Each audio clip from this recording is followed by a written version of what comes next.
Hello, everyone, and welcome once again to another edition of the Sports Report Podcast. I'm your host, Mr. William D. Morgan. Got a lot of MLB to talk about tonight. But first, before I bring everybody in, I just want to say this episode is brought to you by Maono Microphones and the Maono Microphone Wave T5 wireless microphone system. I do have that unit paid for with my own money, by the matter of fact. Wanted to show us some love tonight, but they did. Yeah, boy. Hook your boy up with some headphones. I got much love to Maono. So let me go ahead and bring everybody in. Let me see. Oh, there he is. This is my co-host, and this man has forgotten more baseball than I will ever know. It will be pivotal in tonight's episode. Let me bring my man Seven in. Seven, what's up? How you doing? Uh-oh. Oh, man. Oh, we're having a technical difficulty with Seven. Let me go ahead and bring Ando in real quick. Ando, what's up, brother? How you doing, man? Hi, can you hear me? Yep, we got you. Sweet. How we doing? Well? Doing good, man. Can't complain. I mean, you could complain if you were a Mets fan still, but Mets sell big. Mets sell big the last couple of days, man. Braves ain't doing so hot now, but can't win for losing. But you know what? You know what? You could always be a Mariners fan. Facts. All right. As we're waiting on Seven to come through, and come on back, I got a question. And we all saw what happened over the weekend with the Dodgers. Are they unstoppable now? Unstoppable, no. Unlikable, absolutely. Man, they remind me so much of the Yankees of the 90s where, oh my God, we got to get into Dodger Blue and go play for the Dodgers. Somebody made a funny post on TikTok. I think it was TikTok, where every major player at every position by the end of 2028 will be a Dodger.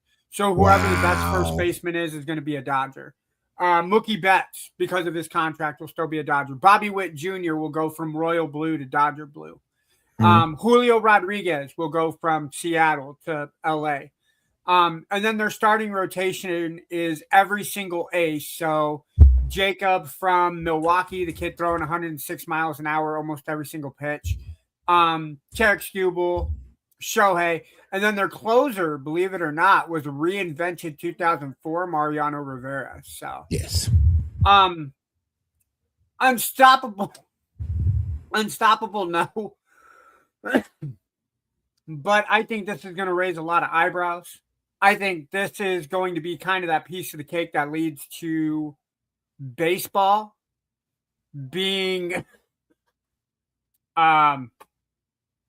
I don't want to say on strike because I know that's not the word. Yeah.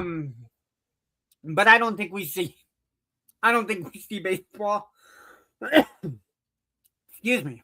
I don't think we see baseball start on time next year.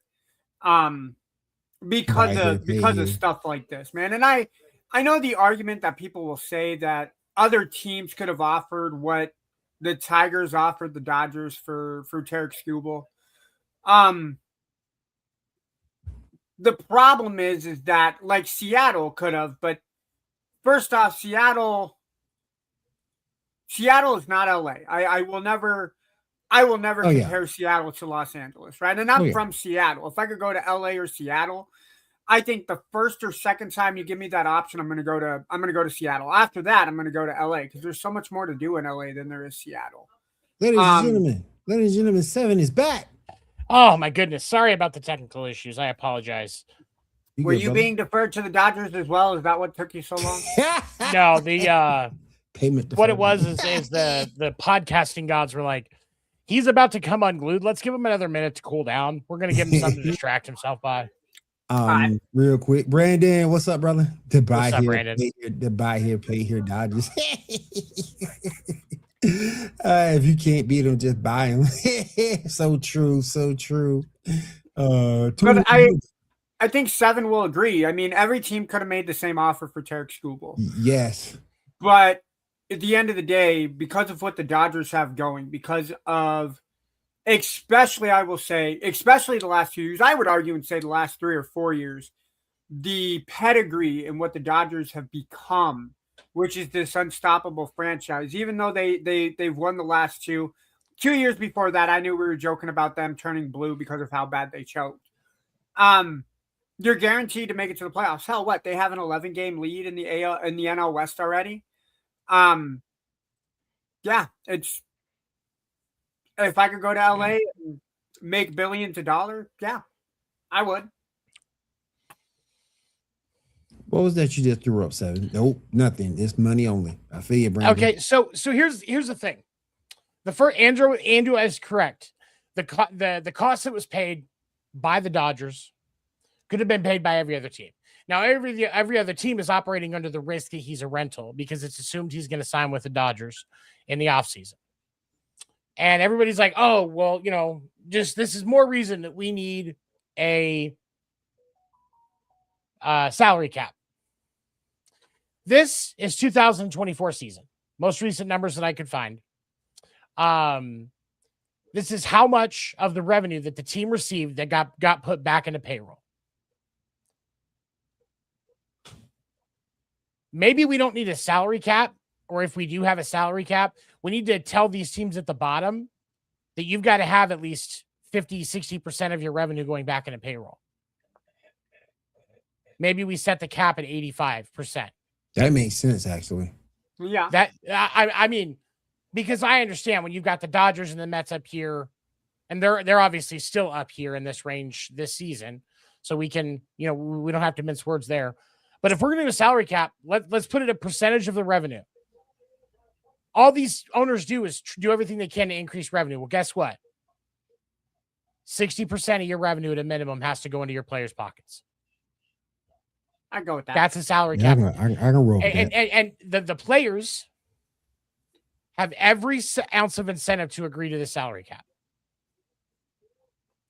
Every ounce of reason. Because this is forcing the owners to spend. If you set the floor, we'll say 50%. Based on this number right here that we're looking at for this chart from 2024, all the bottom teams after number 9, every team from number 9 would have to spend more. And large chunk of these teams are teams that we criticize for not spending enough anyway. So, like, as far as I'm concerned, this has nothing to do with the Dodgers and everything to do with the owners around the league wanting to put more money in their pocket than they do into their roster. Right. And I'm not, there's no reason for a salary cap. Not until now, if every owner is spending 80% and above, and there's still some marketed balance, the Dodgers still have some substantial advantage.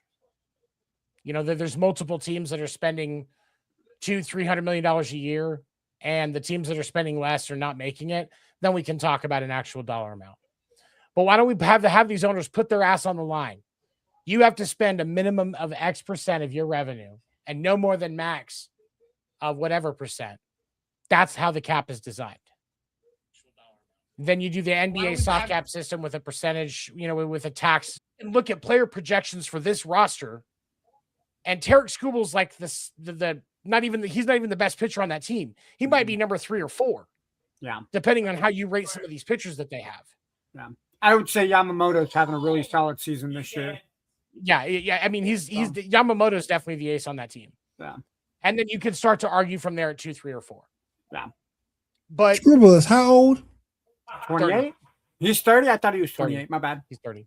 Okay. And so, and here's the thing. Like, I was talking about this because I went down and I had lunch with Erica yesterday, and we were talking about it.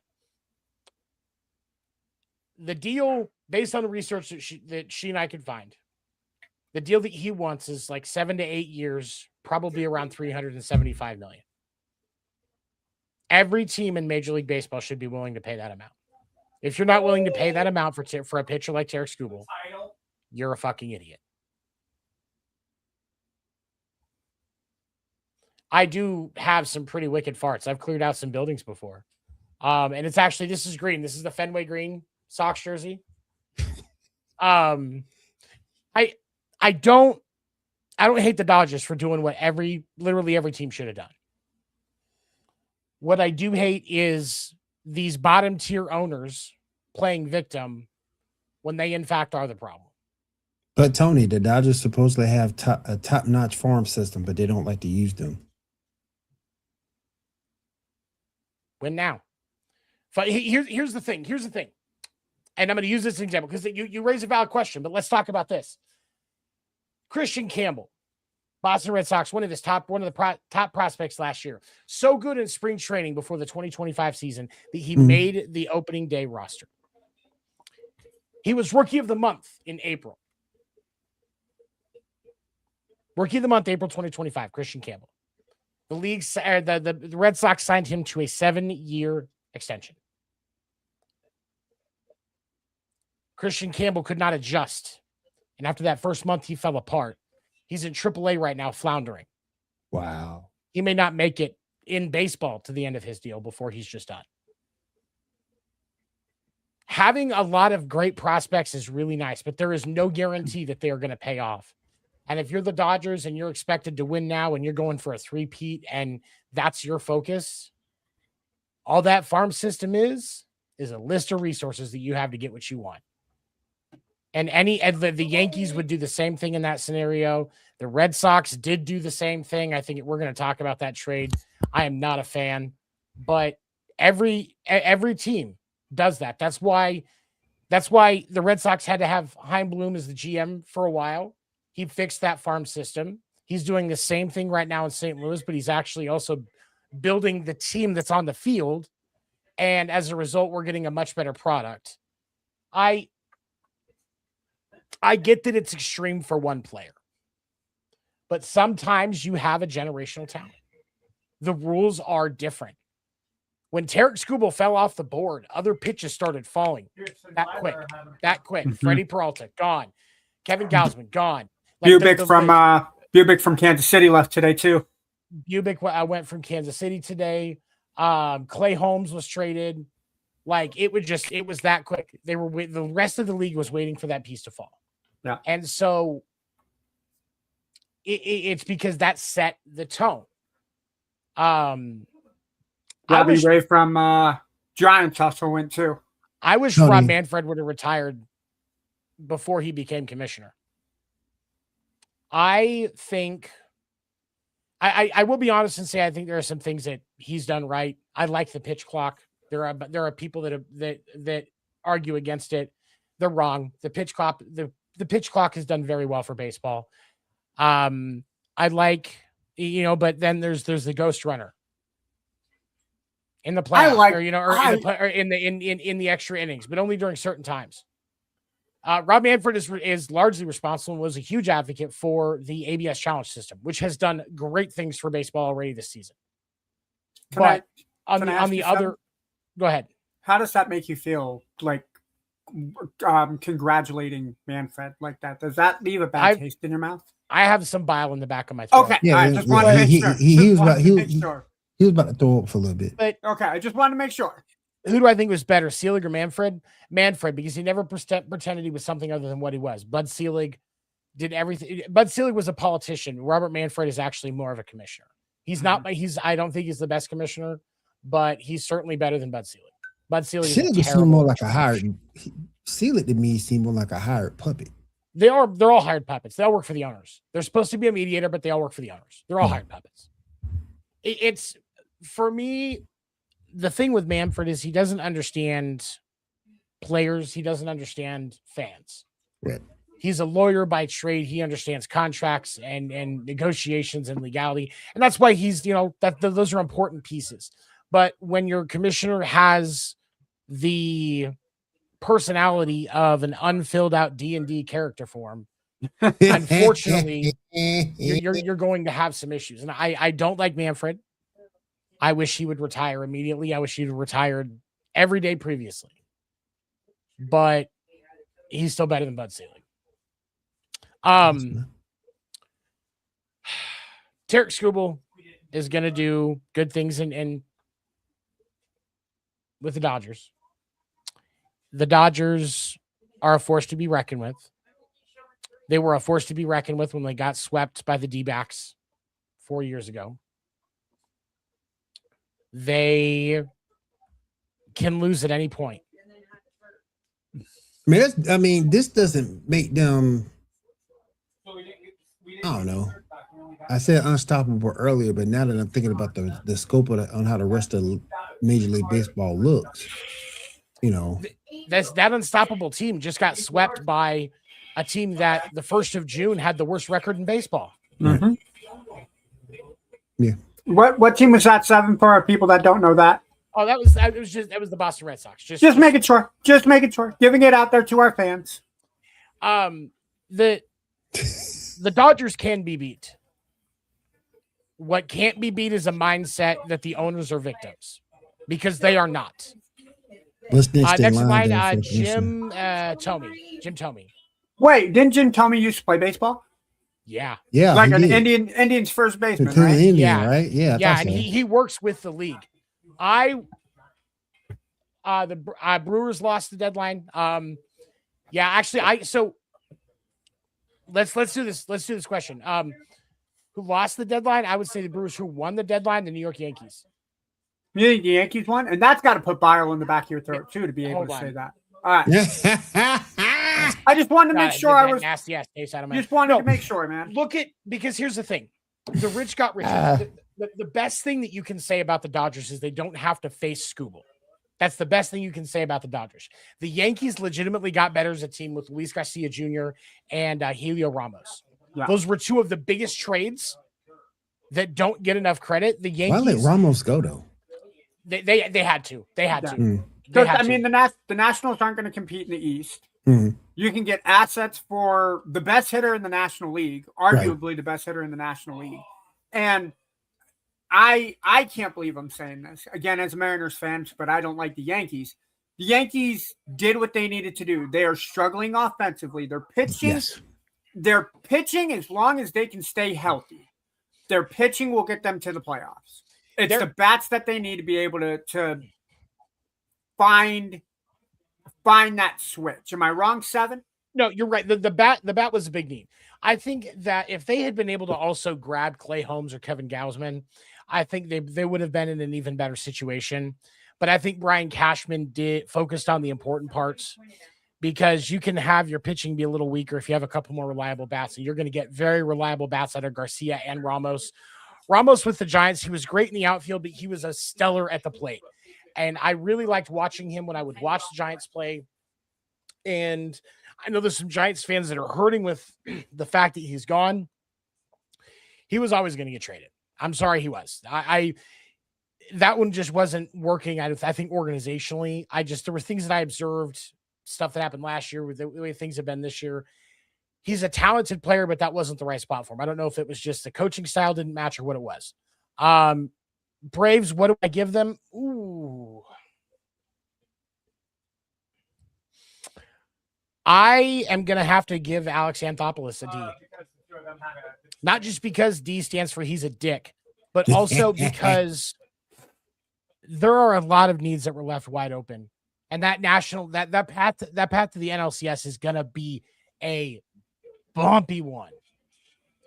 I don't think they did enough to address the needs. And the hope that certain players are going to come back and, be good from injury is optimistic, but you should still, if you're a team that's making a push, you should be beefing up where you can.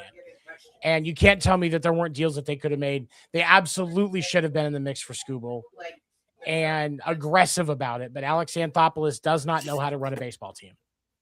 So I give the Braves a D. So the Braves should have beefed up more along the lines of pitching. They absolutely. They should have gotten at least Gausman, Clay Holmes, or somebody like that. Yeah, somebody like that. Jose Soriano was traded. He would have been a great pickup for the Braves. Who did Soriano went to? No, Blue Jays. Yeah, I think the Blue Jays, because I put it in our chat that Soriano got traded because he got scratched. Oh, DeGrom would have been a good one. I got word, and I don't know if this is true. You're going to have better sources than me on this one, Brandon. I got word that DeGrom invoked his no trade clause to waive a deal at some point today, or to force a stop of the deal. So it is possible that the Braves tried to get DeGrom and didn't. But if Anthopoulos really put all of his eggs into that basket, he deserves to lose his job even faster, because that's just a terrible idea.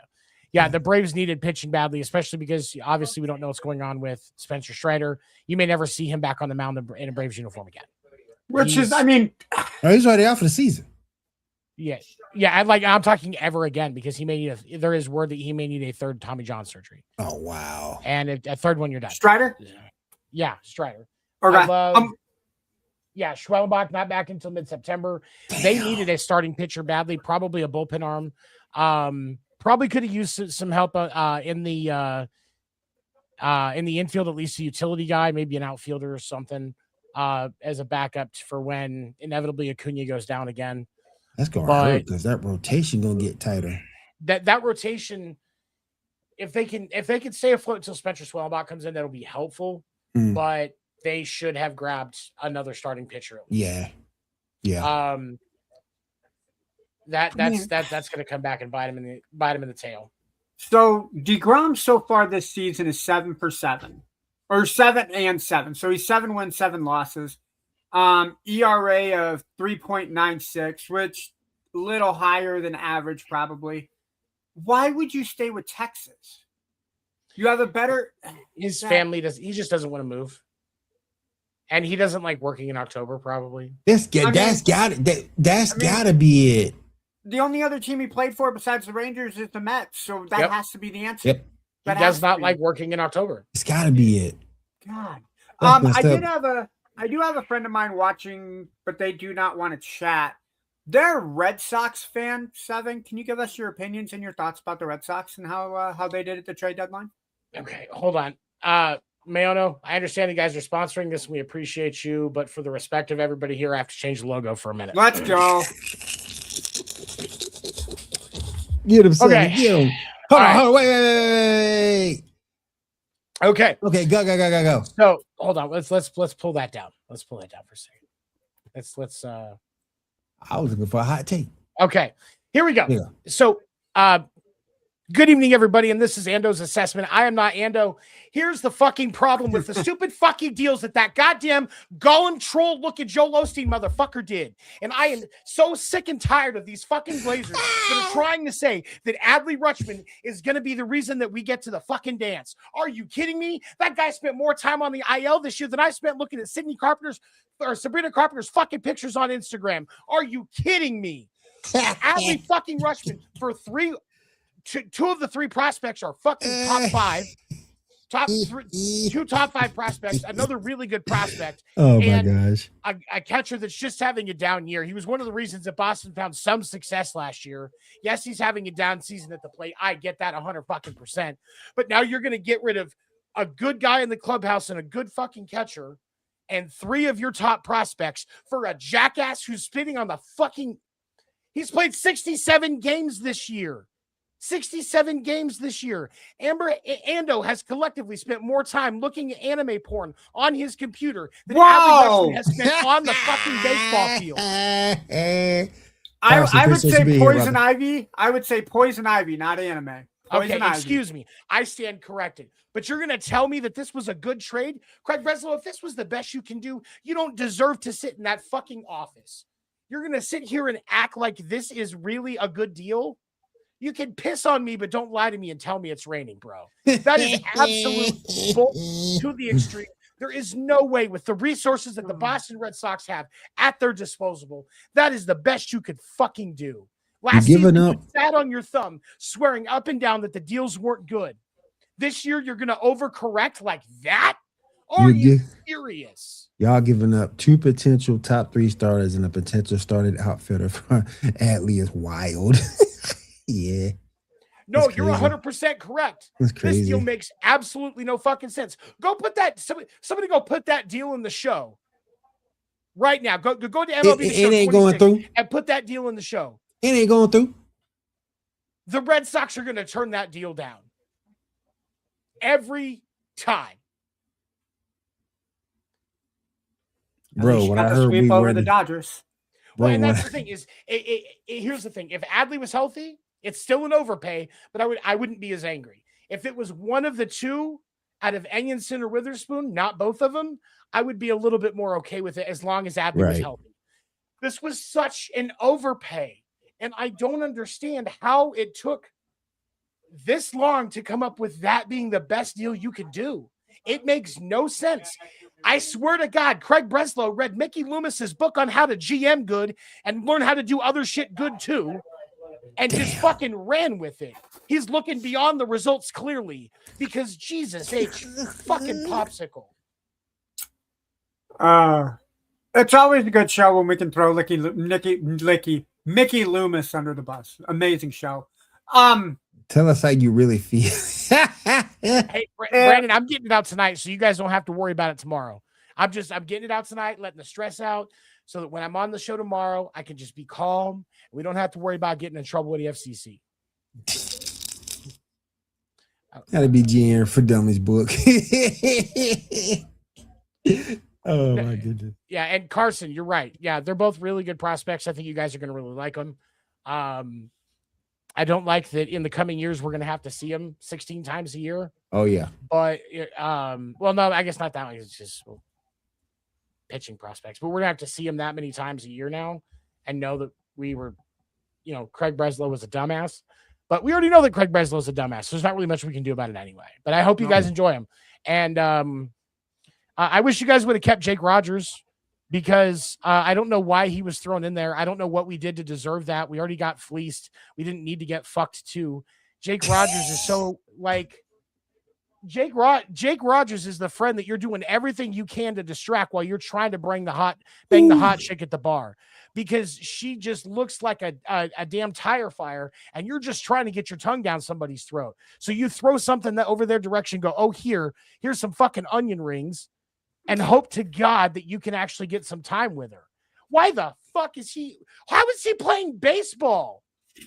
He's hitting 169. Helen Keller with a bat that vibrates, and she's going to hit at least 210. Jesus H. Oh my God. Oh my God. We need to change the topic. I'm not going to stop. I'm happy the Mariners got rid of Castillo. That was a good trade for you guys. That was I gotta say, yeah. So looking at the Mariners roster, I think we're really obviously Cal Raleigh needs to find his bat. He's batting less than 200 so far. The drop off is insane for him. It's horrible, man. But I like Taylor Ward from Baltimore. I think that was an amazing pickup that they have.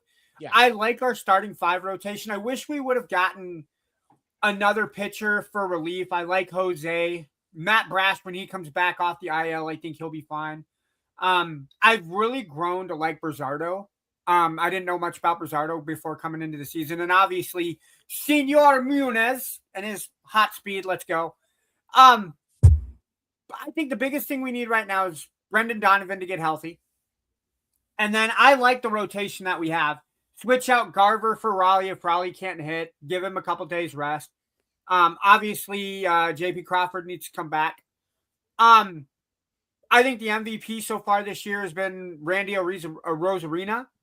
I think as long as his bat is still semi-healthy, semi-hot, the team has a healthy shot to make the playoffs. But at some point, Houston needs to lose and Texas needs to lose. Houston's the hottest team in baseball right now, not the Boston Red Sox. Yeah. That turnaround from Houston in the last 3 weeks has been unreal. It's dangerous in the AL West. Definitely that. It is, because right now you don't have a guarantee of a wild card slot if you're in the AL West and you don't win the division. No, you don't.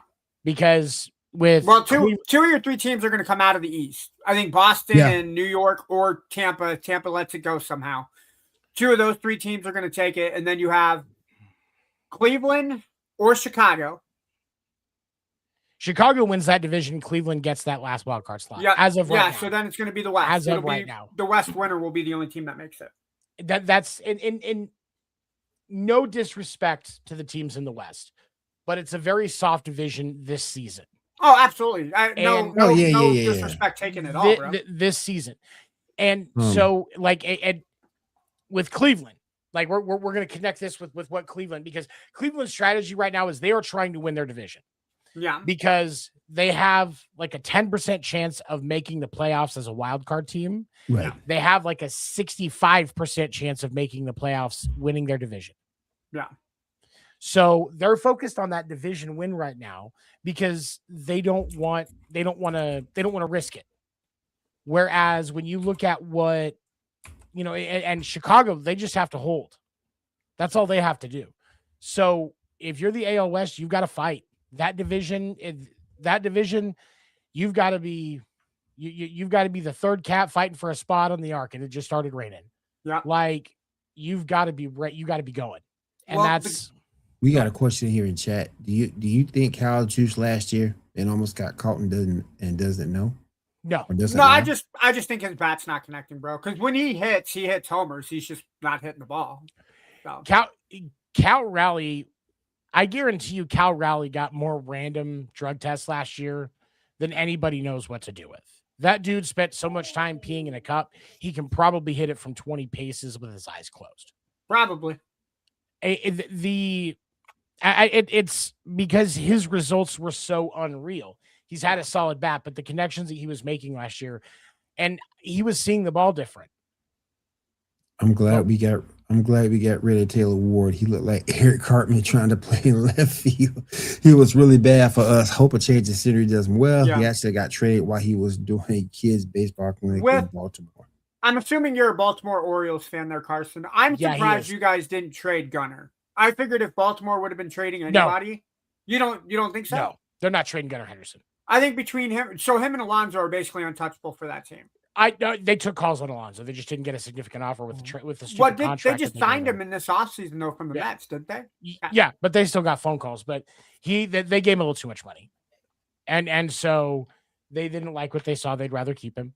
I think keep him. Because you've got, and here's the thing: Jackson Holiday and Gunnar Henderson. Right now, they're not getting touched. That may change, but for the Orioles right now and their rebuild, those are the future faces of the franchise. Gunnar is already a face of the franchise. Adley was one, but obviously now that's changed. So that may be kind of where Jackson moves in. But Gunnar and Jackson, they're not taking calls on them right now. So, fun fact about Gunnar Henderson, he used to play for the Norfolk Tides. That was the very first baseball stadium that I went to as a kid. Oh, nice. They had military appreciation night when my dad was in the military, and we went, saw tickets. That's when they were wearing the old navy blue and sky blue jerseys. They have little seahorse now as their mascot with a little trident. I think that's freaking cool. But yeah, my brother used to have a Tides hat that he wore to death, and then left it in a Portland, Oregon restaurant, never to be seen again. Oh, sad days. Sorry to hear that, man. Ooh. Sad days. All right, let's move on. Let's say you had anything else you wanted to discuss? There was one. The Cubs beefed up their rotation, getting Clay Holmes and Kevin Gausman. I wanted to talk about this because they're not winning the division. That's the that's the Brewers division. Let's not mince words here. You need to get down. But you need to get down. The Cubs beefing up their starting rotation and adding two really, really good. And Kevin Gausman was instrumental for the Jays last year in their postseason run. Clay Holmes, you give him a good team and he will absolutely hurl. That Cubs team is going to be a force in the postseason. They could upset some brackets and cost the sportsbook some money. I could see them upset the Dodgers.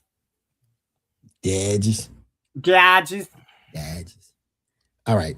Next thing I want to touch on real quick, a little bit of well, you know what? Yeah, I'll go ahead and You want to do it now? Yeah, I'll go ahead and do it now. Let's do it. Did you guys hear about Kevin Durant's comparisons between the 76ers and the Warriors? Seven, do you want to take that first, or do you want me to? Go ahead. Dude, you want to do Ando's assessment? I'll do Ando's assessment on this. Hold on. Go. Ando's assessment is live on the Sports Reports podcast. All right. Kevin, I love the entertainment that you give us when you bag on Angel Reese. Absolutely love it. In fact, if you want to create 19 freaking burner accounts and trash Angel Reese, I will be your biggest fan. He said burner accounts. Burner accounts. I've said what I said. That being said, this is like giving the LA Dodgers of 2022 the championship because they had the best looking team on paper, and then went Dodger blue in the face and choked in the playoffs. The Sixers have yet to win shit. Right. The process started in 2015. We're still waiting for the fucking process to take off at this point. Now, if the process was to go 10 years with 4 playoff series wins, right? Now, one of them, granted, one of the series losses was to Kawhi Leonard in that Toronto Raptors. Yeah, on that shot. Yep. 4 bounce beauty that he made. I'll give you that one, right? But the 76ers ain't done shit. They haven't made it to the Eastern Conference Finals, right? You barely make it to the second round of the playoffs. This year, you had all the momentum in the world after coming back from 3-1 down against the Celtics to get swept by the eventual NBA champion. But you guys basically laid down in the middle of Madison Square Garden, took a blanket, covered up your head, and said, we don't want to play no more. We don't want to play no more. And your plan is to get LeBron James and Jaylen Brown, which is great on paper. But as Chris Berman says, this is why you play the game. Until the 76ers win something, I'm not going to compare this 76ers franchise to any team possible, right? I will say the Warriors with Kevin Durant, Klay Thompson, Steph Curry, that's a very great team. They made it to 4 NBA championships and won 2? 2. Because they lost to Cleveland. Yeah, they lost to Cleveland. And then they lost to Toronto. Okay, so 2 and 2. Yeah, so on paper, sure, I will absolutely agree with you. But until the Sixers win something, and it's not even guaranteed that the Sixers are going to win it because they got to get through the gauntlet that is the East. Now, the East definitely is not as deep as the West, but you have Boston, who I think is better by subtraction. New York, who still has something to prove. They're not going to be looking at one ring for the next 56 years. They're going to be looking to build on that. Yes. Miami got Giannis, and I think him and Bam Adebayo will play very great basketball together. I want to see how Indiana's going to come back with Tyrese Halliburton. I think he'll be ready to make that team a playoff contender again. And obviously, Will, you can take the assessment off, bring you guys back on, because I want to see your face when I say this. Let's see what Chicago does, y'all. Let's see what Chicago. Can we get past the play-in tournament and make it to the 6th seed? Please. Hell no. NBA championship for the it's first time. It looks like judging what they did, and again, it's just summer league. Everybody look good in summer league. Yeah. But it looks like they might be a fun team to watch. But let's not kid ourselves. This There's a simple solution. I know who you guys can trade for. We'll give Patrick Williams the support that he needs to turn into the ultimate NBA star. Who do we need?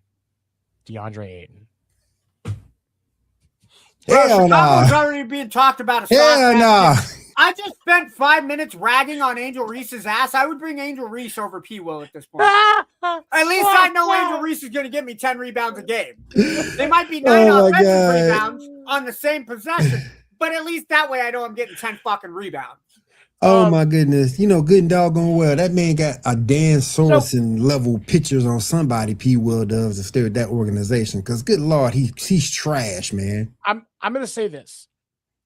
I think that KD's comparison was too soon, but at the same time, he's absolutely correct. Because he said that they have their first 4, all 4 have potential to score 25 points a game. Mm-hmm. Could you imagine getting 100 points on the scoreboard from 4 of your 5 starters? Yeah. Like that's pretty damn broken. Yeah. So what he said was correct, but do we want to put them in that same category overall? No. You don't get to that same category in theory. Right. And I talk a really good game with the chicks. In theory, I've given a lot of orgasms. Yeah, but I ain't going to the Hall of Fame. Trust me. The results do not match the talk. That's all I'm going to say. So you got to wait till the results match up. Oh, man. Yeah. This is KD looking past the results in Philadelphia. Big time. Hey, Will, how does looking past the results fare when you do it in sports? He's not looking past the results. He's looking at the potential. There's no results to look past because Philly ain't done shit. Exactly. You can have all the potential in the world, but if you don't perform, it's like what I was talking about earlier with the farm systems in Major League Baseball. There's a lot of players in Major League Baseball farm systems that have a ton of potential. Yeah. How many of them will actually realize that potential? Right. That's the key. Okay. All right. I just thought it was ridiculous because it's two different situations. This is a Kevin Durant in his prime. You know, if you could talk about LeBron 41, but this is KD, 27 years old at the time, at the peak of his powers. And 28. I think he was 28 when he went 27, 28. And you at the peak of your powers, you got the greatest shooting duo of that time with Seth and Clay. You got Draymond there. He wasn't beating up people like he is now. So we all know that. He's always been beating people up. that there was so much about that season though that was lightning in a bottle for them, and I don't mean that in like a denigrating way. And right, for the Yankees fans, denigrating means to put down. Yeah, they explained it to him. They're Yankees fans. They don't know. I gotta clarify. But gotta make it clear for him. For KD, I think he's excited about the potential because let's be honest. If this team gets to even 85% of their potential, there's not a team in the league that can beat them. I still feel that everything rests on Joel Embiid. I still believe that. If Joel Embiid plays at least 70 games this season, that team will destroy the NBA. Every game below that, no, I don't think he will either. And that's the thing is that's why this is kind of like with Justin Herbert. Herbert has a ton of potential. We've got to see resources before we're going to give him any praise because he hasn't earned a damn thing at this point. Right. How many years has he been in the playoffs and not a single playoff win? He's made 3 appearances, right? 3 or 4. Jacksonville, where he lost by 1. Houston last year. He lost to Houston. Yeah, and then New England this year. Yeah. No, you're right, and that's the thing. Like this team with the Sixers, I honestly I would really like to see these guys do something because the Sixers being successful means that we're actually going to see Joel Embiid play some good basketball. Because that's going to be that's going to be a requirement. There's no doubt about that. Right. So we're going to get some good basketball to Joel Embiid. We're going to get to see LeBron's swan song look absolutely fantastic and not a clusterfuck of a wreck like he's had in LA. And then we look at what we're going to get, the Tyrese Maxey and Jaylen Brown. That could be a dynamic duo in the NBA for at least another 5 years, right. Especially if they build up chemistry and work together. That's going to be a really good combo. But it's how that team comes together and what you get out of Joel Embiid that matters. And that's why you can't say they are this yet. They have the potential to be. Absolutely. They ain't done nothing.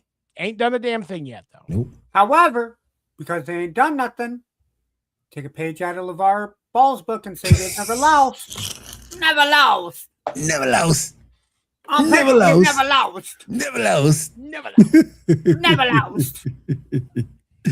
All right, fellas. Let me ask this as our time is winding down. I might not get through the whole list. Does the Super Bowl go through LA this year with everything the Rams has done so far? Bando, go ahead. I think until we get into the actual season itself, give me 4 weeks into the regular season, and I'll tell you if it does or not.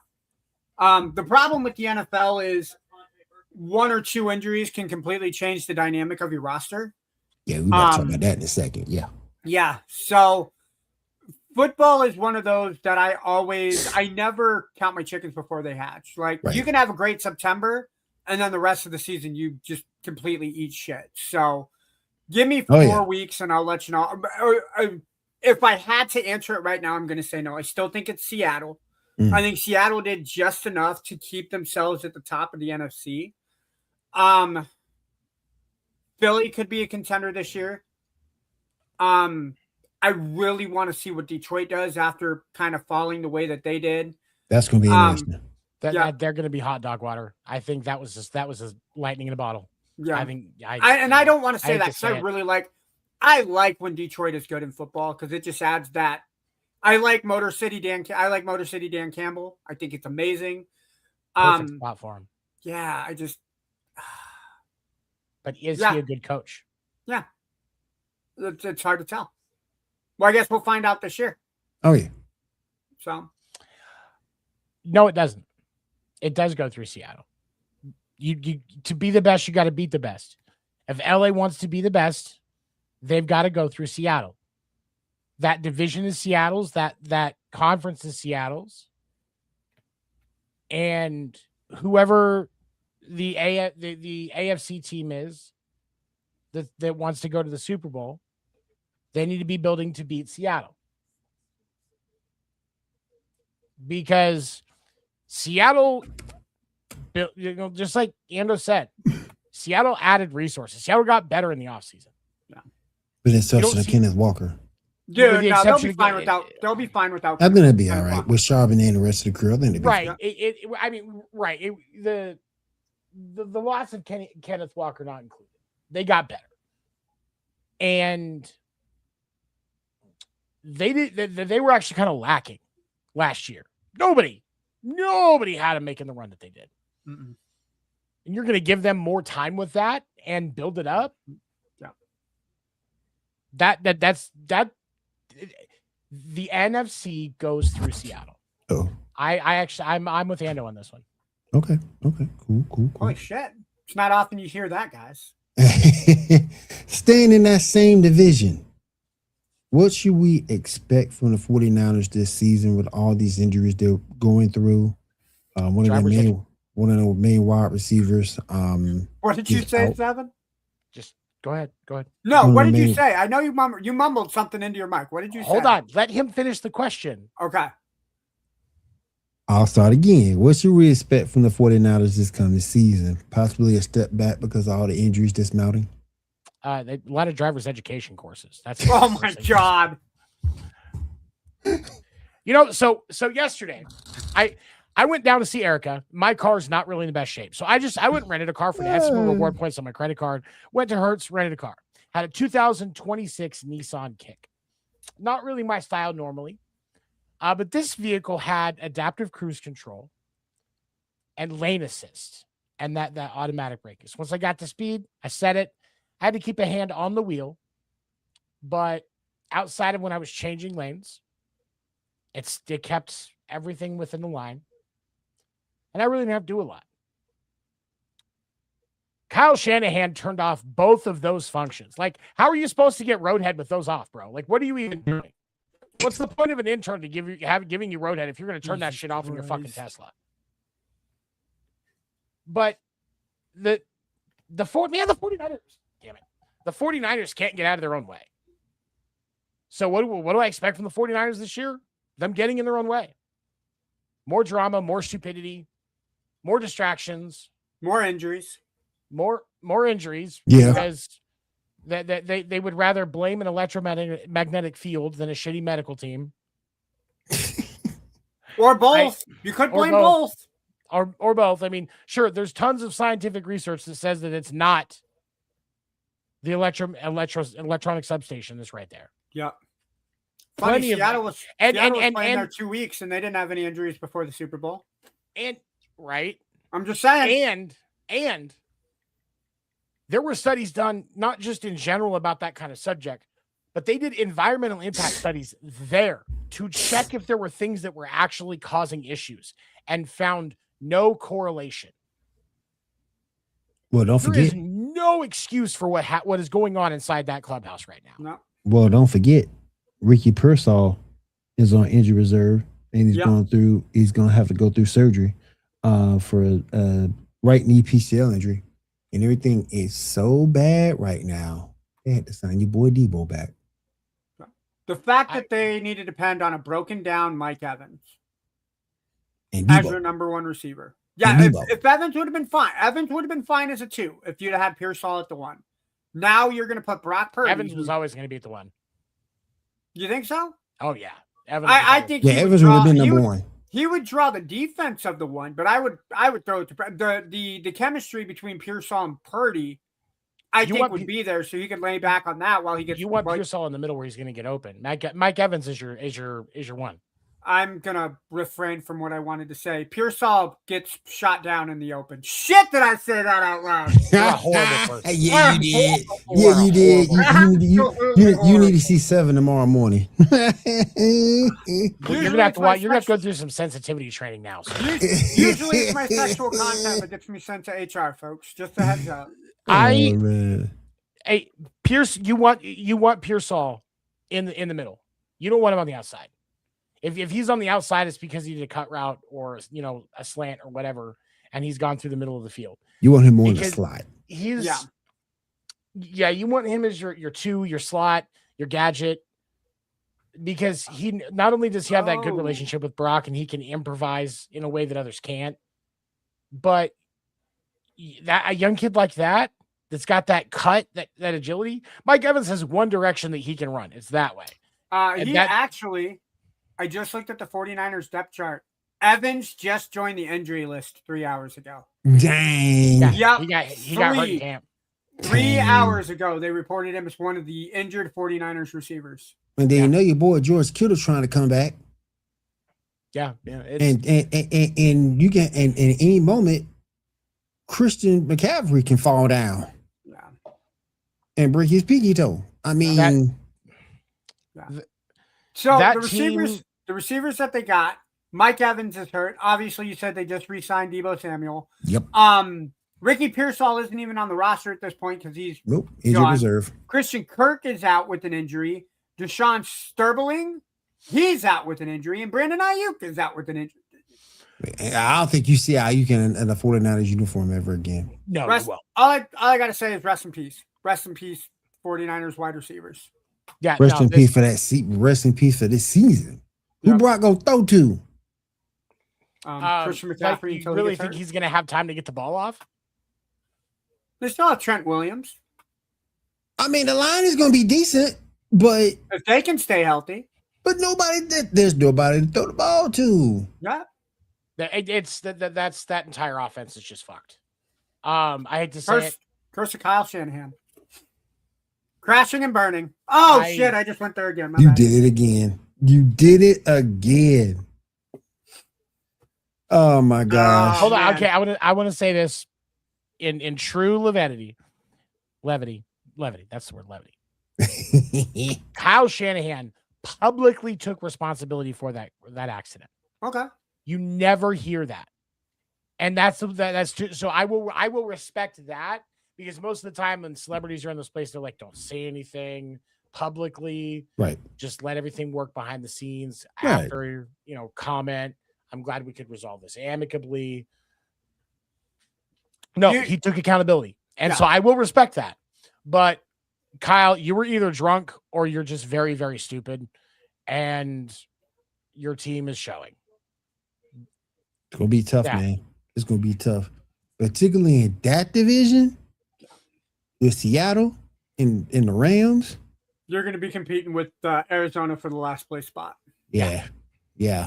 Well, and Arizona might have the leg up because they actually finally got Jacoby Brissett. Sorry, they finally just got Jacoby Brissett, and he's going to be their starter. They signed him. You got Jeremiah. Hold Love it together, there. 7. Hold it together. You got Jeremiah Love there. If they can keep Jeremiah Love healthy. Hopefully your boy Marvin Harrison Jr. can start doing some stuff. What's crazy is that roster actually could be not horrible. Yeah. What's up, Jory? How you doing, Jerry?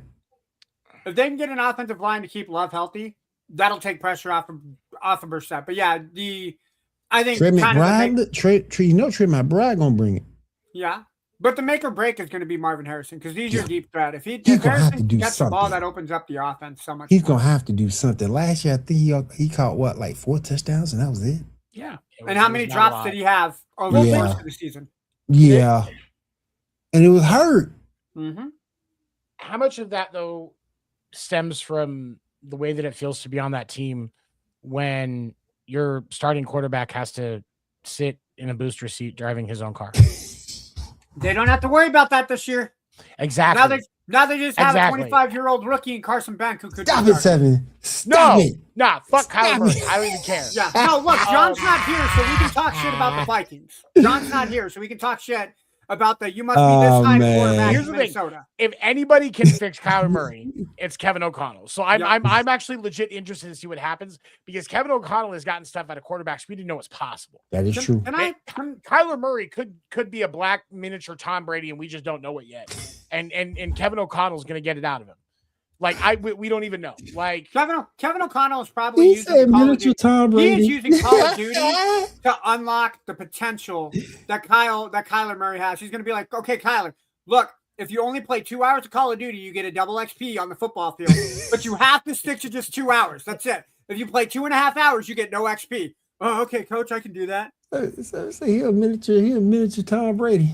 I said miniature black Tom Brady. I'll give him. I'm gonna catch flack for this. I would much rather have Kyler Murray than JJ McCarthy. You know what? That's an easy take. That's easy. That's easy. Yeah, that's not a hot take.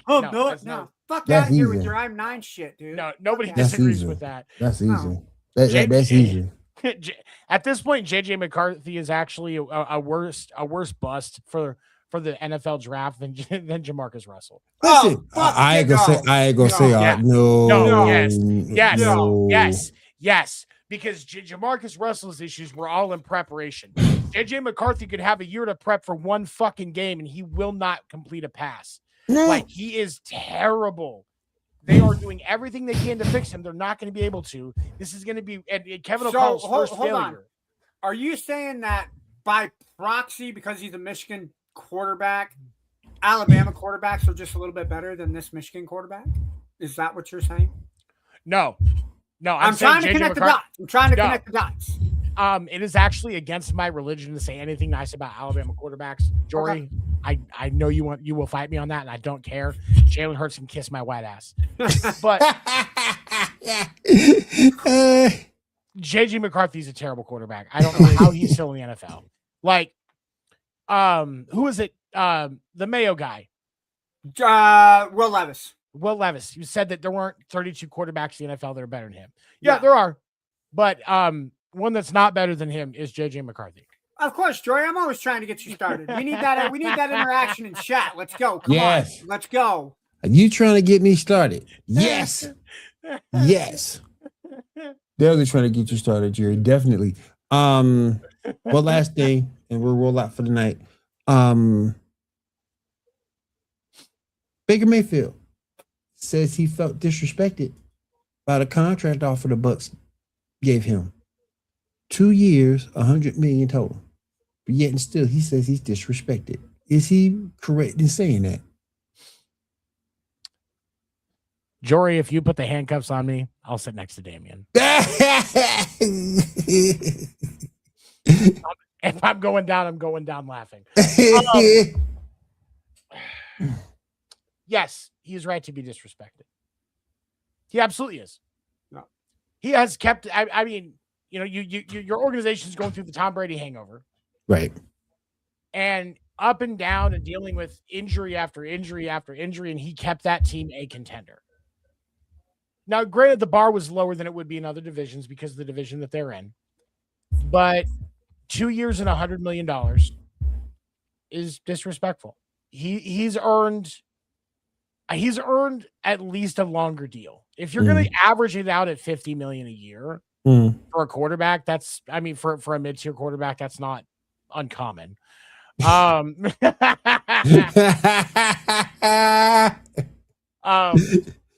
Oh man. Don't do Will Levis like yard that. Work I need to get done, Jory. I may send him a bag of chips so they can send him over. Baker Mayfield absolutely deserves at least more years. If you want to average $50 million a year, I don't have a problem with that. but 2 years is disrespectful. Mhm. You do a 5, you put a club option at 3, player option at 2, club option at 3 and 4. Problem solved. I can go with that. Yeah, I Front load it a absolutely. little bit. me Front too. load it a little bit. Give him 55 for the first 3 years, and then the back 3 are 45, 40, whatever it is. But no, he deserved better. Absolutely. I absolutely agree. I was going to say you can kind of tell when a franchise is dependent on you by the length of the contract and not the money. And I don't know, call me wrong, but I don't see Baker as the guy that wants the money for it. I bet if you would have offered him 4 years, 175, 180 million, he would have taken that deal more than the 2 year at 100, because you're showing that longevity. Take the extra money, use it to pick up more players to make Baker the quarterback that he is. Baker has never looked like the type of guy that, oh, give me the monies, that's what I want. I'm the human monies guy. Keep giving me the. No, Baker's always been a team player. He knows the team needs to be there. All you're doing is setting the expectation of, hey, we're going to build this team, and then you're not going to be here to watch it go. So I think Todd Bowles should be out of there anyway. Fucking, I think that's part of it. I think that's part of it. Why they only give him a 2 year there, because they're looking to move on from him at some point. Well, and if you move on from him, then you definitely want to get your new quarterback. The problem is right. But the problem is you're not really sitting in a position where you have the ability to negotiate with him. True. Because the option, there aren't a lot of better options, first of all. True. And second of all, as a team, you have to remember what happened when he was in Cleveland and he got disrespected. Right. Yeah. That's the Baker we're going to see this year. Yeah. Guaranteed. Yeah. And that's where the problem's going to come into. He deserved better. And now that they didn't do better by him, he's going to have flashbacks to what happened in Cleveland. And he's instead just going to be a fucking problem. Yeah. All right, you guys, we're at the end of our time for this evening. I want to say thank you to everybody coming through. Appreciate you guys in the chat. Appreciate everybody coming through over on Wide Wire. Thank you, Maono Microphone, for the sponsor. We do appreciate that. Make sure you check out the Maono Wave T5 wireless lavalier microphone. I got a pair of those. I love them. Make sure you check them out. Good for any creator, cell phone wise, as well as hook them up to your computer. And there's nothing else. We'll see you guys again. I got something. Well, Seven has something. Seven, do you want to lead us out with our sports report anthem on who we say fuck over? Yes. Well, first of all, fuck Rob Manfred. Yes. But really quick, Wednesday night on Podcast Name Deferred, I am going to have Greg Rawlings as a guest. He runs the largest or the most active and best baseball group on Facebook. 69,000 members. Wow. Over 500 former players, including 5 Hall of Famers, are in this group. Wow. Yeah. Amazing. So suffice to say, I will not be on the show. I'm giving up my seat for him this week. Oh, much love to you, buddy, but no. I wish. No, and he's a friend of me and Craig's, and so we have him on. We keep things a little more simple, so and I'm excited to have him on. He's a Braves fan, so I'm going to be excited to hear what he has to say about how the Braves did. He's probably going to invent some new swear words. No, he's not that kind of guy. He's a good dude. But I'm excited to see what he has to say about the deadline, and we're going to have a good chat. That'll be 10 p.m. Eastern on Wednesday night. If you're watching this right now, you will be able to watch it on Wednesday. All right. Real quick, let me go to jury real fast. Tampa Bay should blow it up. You can't yet. No. You can't yet. No. Too much money. It's after this season, possibly. Yeah. Well, that depends, because they're talking about trading Vita Vea, and you trade Vita Vea, I don't think you have much of a defense. So that's a huge loss if you trade him. Huge loss, literally huge loss. It is, but what are you getting back for him? And that's going to be the question: is when you're trading a guy like Vita Vea, who actually has the package to trade for him? Right. Particularly this late, because training camp's about to start. Watch it be the Rams. The Rams are going to pull the Dodgers and just buy everybody. Buy everybody. Fuck you, LA. All right. We'll see you guys again next week right here on the Geek Gauntlet, right here on the Sports Report Podcast. Have a great week. Have a safe week. Take care, guys.